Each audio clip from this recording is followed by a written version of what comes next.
The more we practice embracing paradox, the more we can expand the contours of our own consciousness to see reality, see our own nature, and discover our life. When I let go of what I am, I become what I might be.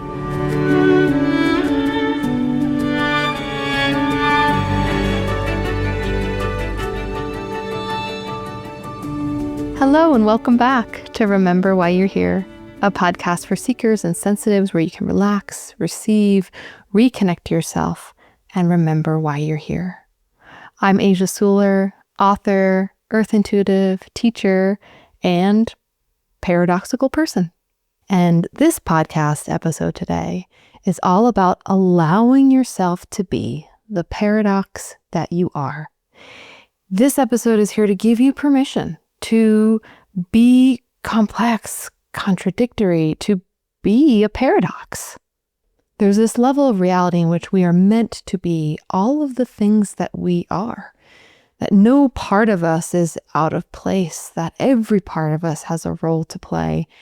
And I truly believe that part of our goal here on this planet, part of why we're here, is to embrace the paradoxes that we are, to embrace our multitudinous nature, and that it's really through embracing our own diversity and complexity that we can bring the diversity and the deep nuance and complexity of our gifts to this world. Embracing your own paradoxical self is an act of service for this world. It brings healing to our planet, and of course within our own lives it brings healing to ourselves. So in this episode we're going to explore what a paradox is, why it's at the heart of basically every major mystical tradition on the planet. We're going to look at this idea of paradoxes as portals and really see the way in which we are all paradoxes. I'm going to tell a story from my life that I always hearken back to illustrate this and really guide you to start seeing and embracing the paradox within yourself, because the paradoxes that you carry have encoded within them the energy of the gifts and the healing you're meant to bring to this world. So let's get into it. So what is a paradox? A paradox is a contradiction that is nevertheless true. It is something where there's seemingly two opposingly opposite truths or ways of being that coexist at once, and that they're both authentic. They're both true at the same time. A paradox is a way of being in which there are these two qualities or characteristics that seem as if they'd almost negate each other, or that they couldn't coexist at once, and yet it's actually through embracing that they're both real and that they're both true that we grasp and connect to ultimate reality. Paradoxes defy our logic, and yet we can grasp them through our wisdom. Wisdom tells us that paradox is at the heart of reality, and that actually, if we want to grasp the truth of existence, we do this through embracing paradox. Paradox is at the heart of reality here on our planet. It is at the bedrock of this experience of physical reality. It's everywhere you look. It's darkest before the dawn, that decay and death leads to new life, that earth as a mother gives birth and nourishes us and also takes away, that initiates death, initiates transformation. All of these things are true at once here, and it's part of what makes this planet so interesting. Such an interesting place for our souls to come, such a dynamic place to come learn, is that paradox is built into the fabric of our reality. And this is a big reason why the embracing of or the courting of paradox is at the heart of every major mystical tradition that we see on our planet. Paradox, it bridges us beyond our logical mind. It bridges us beyond sort of the duality of thinking, this sort of black and white view of reality, and helps us touch the numinous nature of reality. It brings us closer to the mystery. Mystery is the bedrock of our existence. Everything is made up of mystery. There's more that we don't know by leaps and bounds than we do know. It's like the bulk of a mountain, the bulk of an iceberg is beneath the surface, and that's the nature of reality. That mystery makes up our existence. And so mystical traditions really valued and enshrined the paradox as a tool for helping us connect to the mystery, to connect to the deeper tides of existence, and to understand our existence here on this planet, the way that this planet operates and functions, the beautiful, in some ways, non-dual nature of this planet. That dichotomy exists, but within that dichotomy is always the paradox. Paradox will show you where the deep, meaningful stuff exists. This is why in our true nature, all of us are paradoxes, because this is where the deep and meaningful stuff lives. It's only through paradox that we touch the nature of reality, because reality is such a paradox. We are these eternal beings who come here to live and die, who come here to forget about our eternal nature and have these temporary experiences on this planet. Like, has there ever been a greater paradox, right? That we are both eternal and mortal.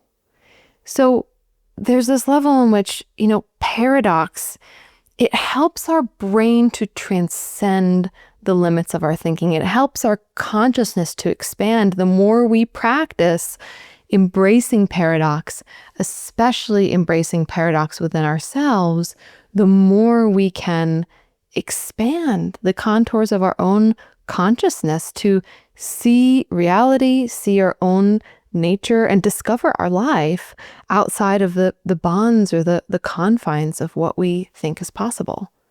I love this quote by Carl Jung, and he says, "The paradox is one of our most valuable spiritual possessions. Only the paradox comes anywhere near to comprehending the fullness of life." Life is so powerfully full of all the feelings, all the experiences. And yet the human mind often tries to put things in certain boxes, and we live in a time right now where that categorization and that delineation, that and or thinking versus the both and thinking is kind of at the center of our culture. And so embracing the paradox that is us, within us, helps us also expand the potential of what we can create in this world, because our consciousness expands as well. And this is really at the heart of why paradox is at the center of so many mystical traditions on our planet.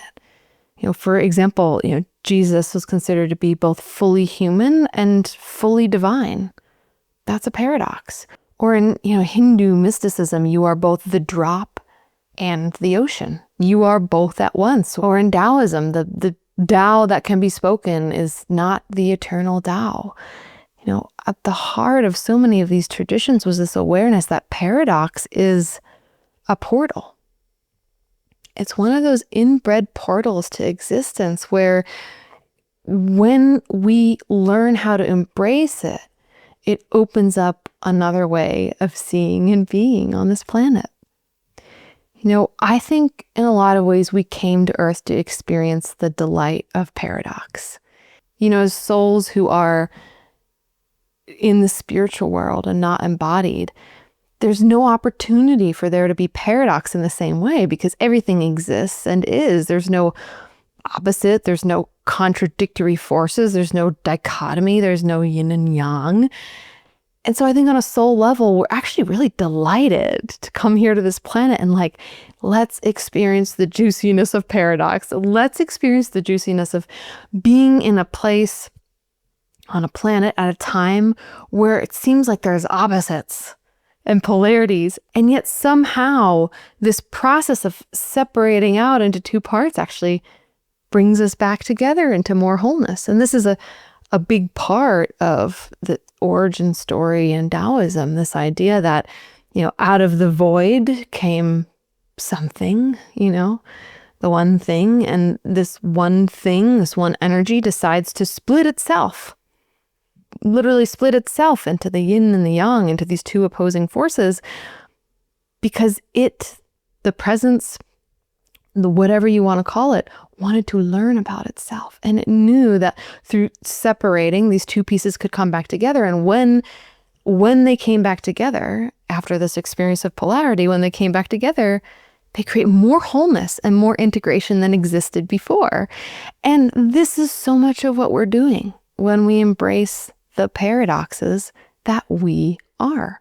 We are moving towards greater integration and wholeness within us. And this is also why I really name this reality that we bring wholeness and healing to the world through embracing our own inner paradoxes, through recognizing that there's going to be parts of us that don't make sense, that seem to be completely opposing, that don't fit the script, that don't fit the paradigm of how we're expected to act, or who we're expected to be, or even who we expected ourselves to be, or who we think we should be.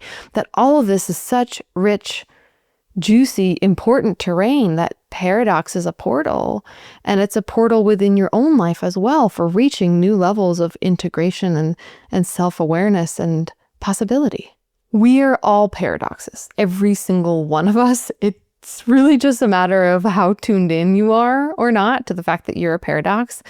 But, know this, that our healing, our well-being, the expansion of our consciousness is dependent upon embracing this, that we are complete paradoxes. And within the realm of this earth and this reality, it's irreconcilable. And I'm putting that in air quotes because it's not meant to be reconciled. It's meant to be enjoyed as textures of two energies coming into play with each other. So I have to tell this story from my own life that really helped me see and embrace the paradox within me. I always get a kick out of the story, and hopefully you will enjoy this too. So I was at a gathering, a primitive skills gathering, earth skills gathering. And at this gathering, there's always a mead circle. So people come, they bring their meads, everyone tastes like a million different meads, and everyone gets a little bit tipsy, as I'm sure you can imagine. Well, I came late to this mead circle, and so everyone was already deep, like several hours deep into tasting every different kind of mead you could imagine. And I roll up, and there's two people there that I know and have known for a long time. At that point, I've probably had known them for at least a decade. And I sit down, and they're very jolly, and they're very, talkative and just like open. And we're having this really heart-opening conversation. And it was a man and a woman. And as we're talking, the woman says to me, Asia, when I first met you, I thought you were completely different than you actually are. And I was like, that's interesting. And then the guy says the same thing. He's like, oh my God, I can't believe you just said that, because that was exactly my experience too. That when I first met Asia, I thought she was completely different than how she actually is. And I'm like, okay, tell me more. Like, what do you mean? Like, how did you experience me then versus how you experience me now? And so, the woman who's my friend was like, oh, when I first met you, I thought you were this like vivacious, like sexual, sensual, like party girl, just like this person who threw this lavish parties and was like, embedded in this sort of like erotic atmosphere. And she said, but then, I got to know you, and I'm like, oh, Asia is actually so like deep and spiritual, and like holds this wisdom, and is this channel for, this like sort of like grounded, peaceful spiritual information. And it's like this teacher. And I never saw that. And in her mind, these were two contradictory things. And then the guy was like, I could sort of just see his eyes scan back and forth and his jaw open. And he was like, it was the exact opposite for me. He was like, when I first met Asia, I thought she was this like ethereal kind of like, angelic cottagecore, like innocent Anne of Green Gables, like, come with me to the meadow and I will like show you, like help you speak to the flowers. And he was like, it wasn't until I got to know you that I realized that you have this like really, vivacious side to you, that you have like a raunchy sense of humor, that you're sarcastic, that you have this like sensuality to you. it was just this moment where I saw them like look at each other and realize, oh my God, we had these completely opposite experiences of this person. And I'm just here kind of like laughing, also in awe, also thinking about like how funny it is to have people who know you from the time that you're like, 23 to your mid 30s. But it stuck out to me. And it was one of the first times that I remember being like, I am both. In whatever ways you think those two sides are paradoxes, like the part of me that was for years like a pole dancer, like as my hobby. I loved pole dancing and I competed in the Atlanta pole competition and won second place in my, category. that was happening at the same time that I launched my, big program, Intuitive Plant Medicine, which was, really the sort of like that more like spiritual in the garden, the flowy dresses and the big hats and the quiet listening and all these things that people, I think of as paradoxes, but it coexist within me, have always been with me, that I've always been both of those things, that I'm both like introverted and I love being at the center of a party. I don't know. It doesn't make sense.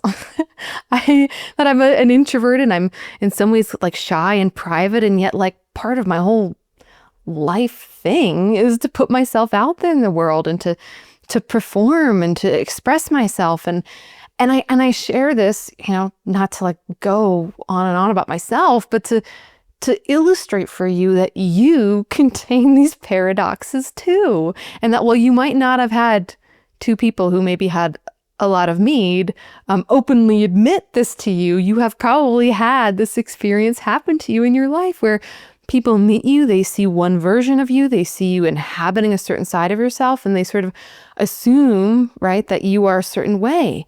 And yet you contain these incredible multitudes.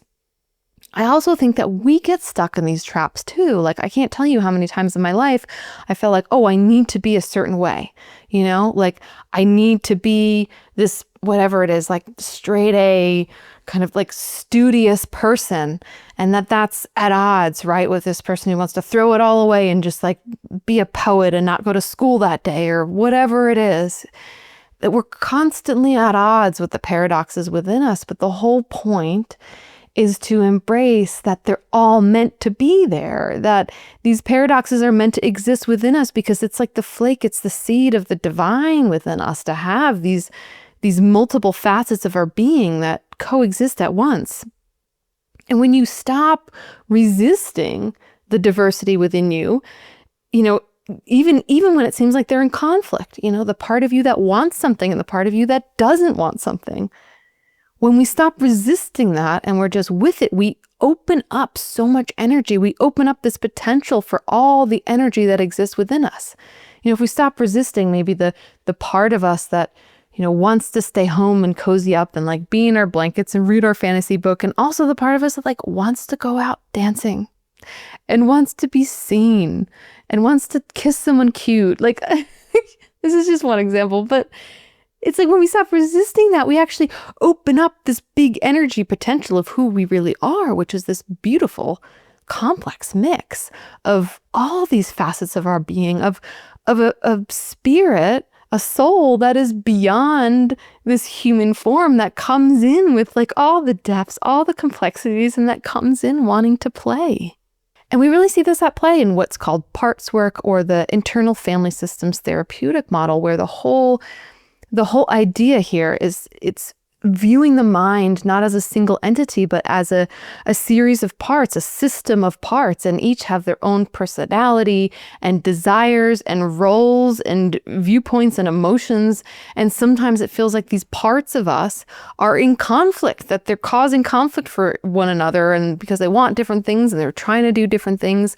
But in this model of thinking, this therapeutic model of thinking, like healing happens when we realize that all the parts are welcome.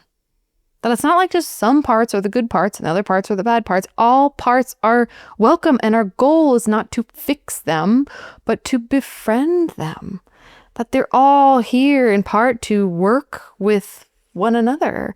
That we are complex, we are multitudinous, and it's like part of the delight of getting to be here in this existence. And embracing this is not only just healing for us, it's also healing for the cultures in which we move, right? Like there's this myth of consistency, especially in Western culture, this myth of consistency that somehow you need to be consistent. Your routines need to be consistent. Your life needs to be consistent. The messaging you put out there in the world needs to be consistent. The way you present yourself. When the reality is nothing in life is consistent. Everything's changing all the time. There's this beautiful quote from the poet Adrienne Rich that I love that goes like this: "The moment of change is the only poem."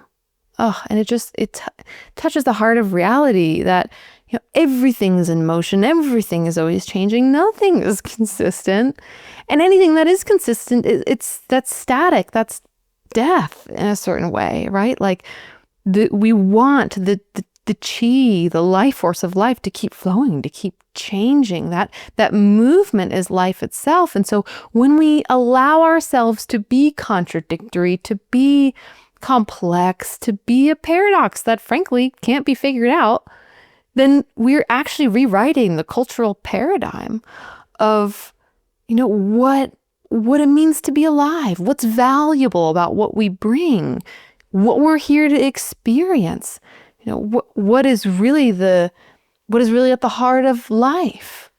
What is a good life? A good life is embracing the paradox of it all, embracing that within grief, there's love, and within love, there's grief, and within death is always life. And life is a process of accepting and dancing with death. All of this is at the heart of our existence. And so, there's this invitation here to when we can embrace paradox, we open our gaze to nuance and complexity. We bridge beyond the black and white thinking that is just really so embedded in our cultural narrative right now. And it's really unhelpful. It's very deeply unhelpful to be thinking in black and white terms in a world that is so complex and so numinous and so full of potential. We need more both and thinking. We need people who are willing to embrace their own paradoxes and complexity so that as a world we can step back into really being in touch with the nature of reality of this, that both and, that they can coexist, that, there is not one right way and one wrong way, that there is not an us versus them, but that it's all of us as a part of this greater source coming in to have these individual experiences and learn about our wholeness and our oneness through this experience. So yes, I think embracing the paradox of yourself, is this important? Is this vital? Is this rich? It's such rich terrain. And so I really encourage you to ask yourself, what are the sides of you that you deem unwelcome? The parts of you that feel unacceptable. And this might change given the situation that you're in, right? Like when I was in my pole dancing class, it's perfectly acceptable to be vivacious and sensual. But when I'm, sitting down and teaching about a flower essence, there's definitely a time in my life where I felt like that wasn't welcome. That wouldn't have been okay. And so I ask you, in your life, what are the parts of yourself that feel unacceptable, that feel unwelcome, that you feel as if there's no way that they could be embraced in whatever space that you're moving through? And just notice what arises, notice what comes up. It's often the parts of ourselves that we're resisting the most, that we don't want to embody the most, or that we feel like is the most taboo in a situation, that's actually here to liberate us in the biggest way possible. And I really invite you to play with how can you delight in that energy instead? And I'm not necessarily asking you to wear your pole dance shoes to church on Sunday. You can if you want to, but what I am asking you to do is in what ways can you personally, in your own life, in your own existence of your reality, delight in these parts of yourself that you think for some reason are just not welcome in certain situations? Can you create arenas, safe spaces, places in your life where you can enjoy those parts, where they can be let out, where they can be celebrated. To relish the fact that you are like an unsolvable mystery, that you don't know why you like those two things at once. You don't know why you are these two things at once. It's not to be figured out. It's to be experienced. So in what way can you not only embrace that you are a paradox, and it doesn't make you lesser than, it doesn't make you inconsistent, it doesn't make you confused, it doesn't make you confusing. It makes you human. It makes you a spirit, a soul inside of a human body having this incredible human experience. It makes you real. It makes you connected to the heart of reality. When we feel tension around a certain part of ourselves, and especially a part of ourselves that's unexpressed or repressed, or somehow we feel like we need to put it in a certain place, like that tension is actually energy. It's an indicator of the energy that's here to be used, enjoyed, played with. And that's why when we embrace these parts of ourselves, when we allow them space to delight in life and do their thing, that we free up so much energy. We use an incredible amount of energy anytime we're resisting or repressing something inside of ourselves. And bless our hearts, we're human, it's part of the deal. And, we can do this conscious work. We can do this work of really embracing the paradoxes within us and actually kind of delighting in it. And haven't you found this to be true, that the people who you find most interesting in this world are kind of openly paradoxical? That you love it, right? If you hear the story about this very spiritual monk who just on their off days, of their days when they're go to town, their guilty delight, they might go get fast food. Isn't that delightful? I made this up. I'm sure that exists somewhere. But there's something about that that's so delightful, right? We love paradox. Actually, if we sort of drain some of the fear out around paradox of, will I be accepted? Will I be embraced? Is it okay if reality is not so predictable? If we let that go, paradox is so fun and delightful. Isn't it more fun to have both and in existence? Isn't it more fun to have two seemingly contradictory things exist at once? It's the definition of delight. And so you in yourself are the definition of delightful when you simply embrace that you have all these layers, you have all these textures, you have all these colors. You're not a riddle to be solved. You are a monument of existence that's here to be honored. You're a work of art, a creation, an existence that's here to be honored. You are, in this way, you are a Zen Koan. Zen Koans don't have answers. That's not the point of a Zen Koan. A Zen Koan is asked because through asking, it breaks down the barriers inside your mind. It opens your mind up to new possibilities of seeing, new levels of self-awareness, new perceptions of reality. That's what you are. And when you are willing to embrace the paradox within yourself, you become like a Zen Koan in this world, something that people might encounter and go, this does not make sense to me, but honestly, it's freeing me in ways I can't even express. And I think this is why we love hearing about or being around people who really embody their own paradoxes, because it frees us too. It frees our mind, it frees our perspective, and it frees our consciousness back into the wider contours that are possible. So I encourage you to, make a list of your own paradoxes. Write them down, make a category, have two different sides. I'm this and this. I'm this and this. I'm introverted and I'm gregarious. I'm thoughtful and I'm spontaneous. I'm spiritual and I'm irreverent. Write these things down and maybe even, write down with these when you feel these different sides of yourself come up, when do they have time to play? And make more space for both of those places, especially in the places and the parts of you that don't get enough playtime, that don't get enough time out in the world. And there's this reality where if we can find the paradox in any situation, we find peace. Because so much of what causes us internal strife is trying to make something be a certain way, trying to figure out, is this good or is this bad?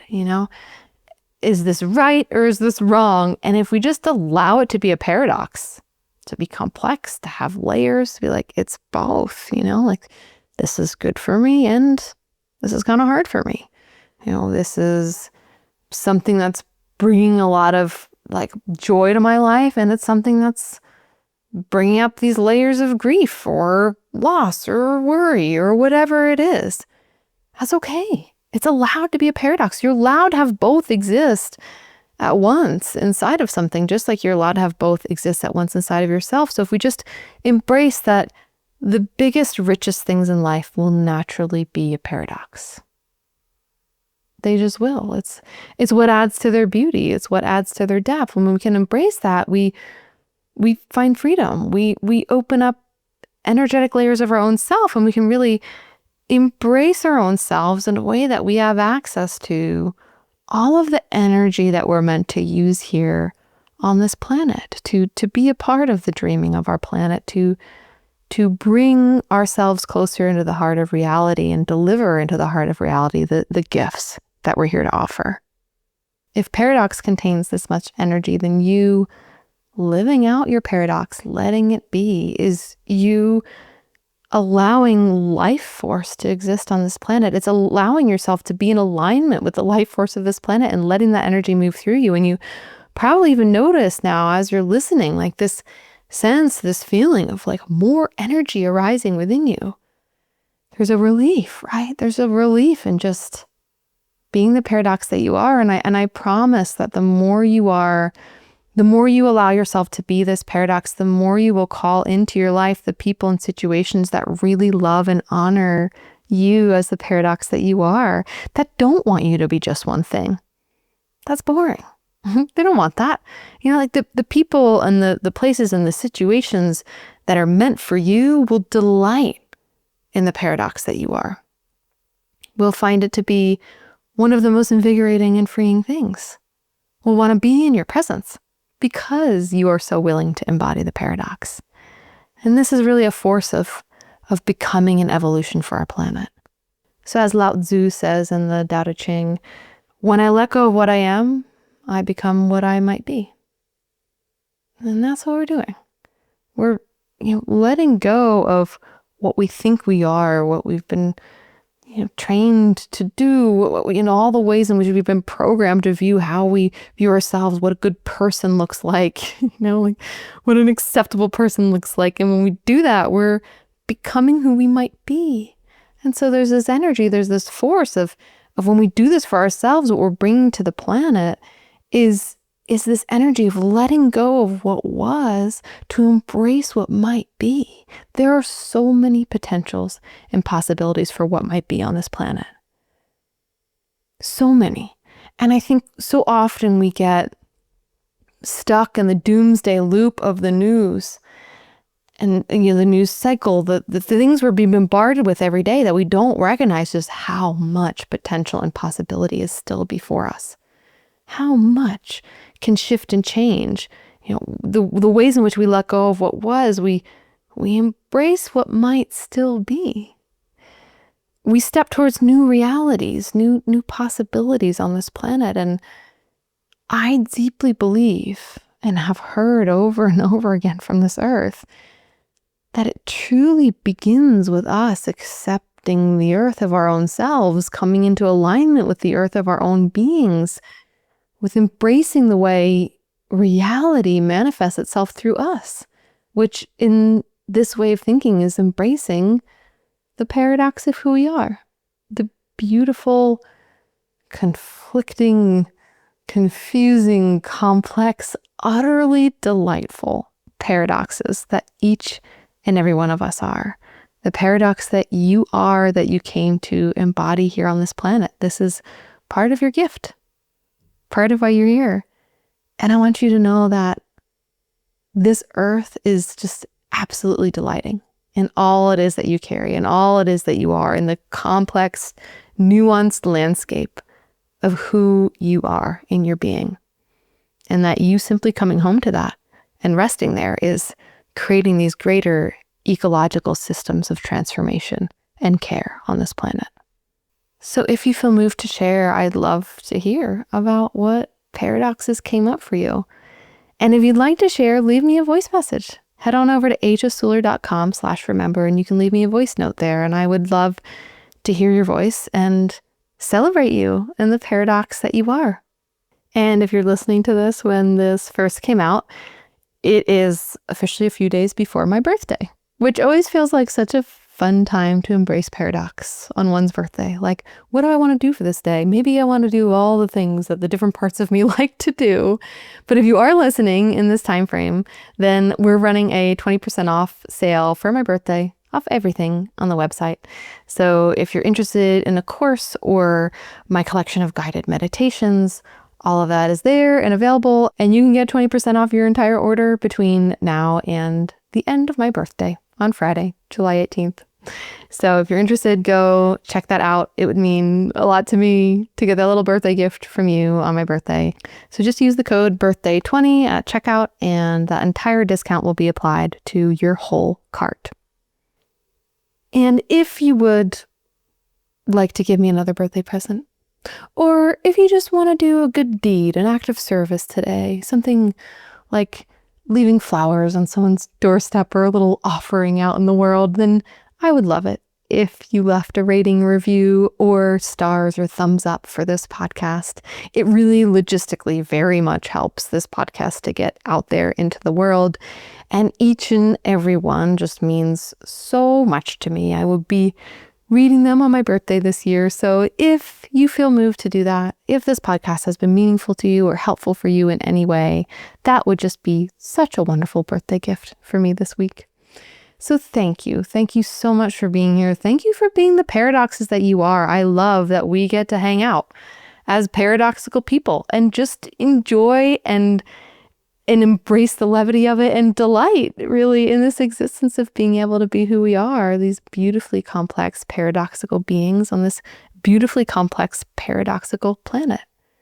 It's a joy. And may your embracing of the paradox that you are, this exploration of this beautiful paradox that you contain and that is at the center of your being, may it only bring you closer to this most important thing of all.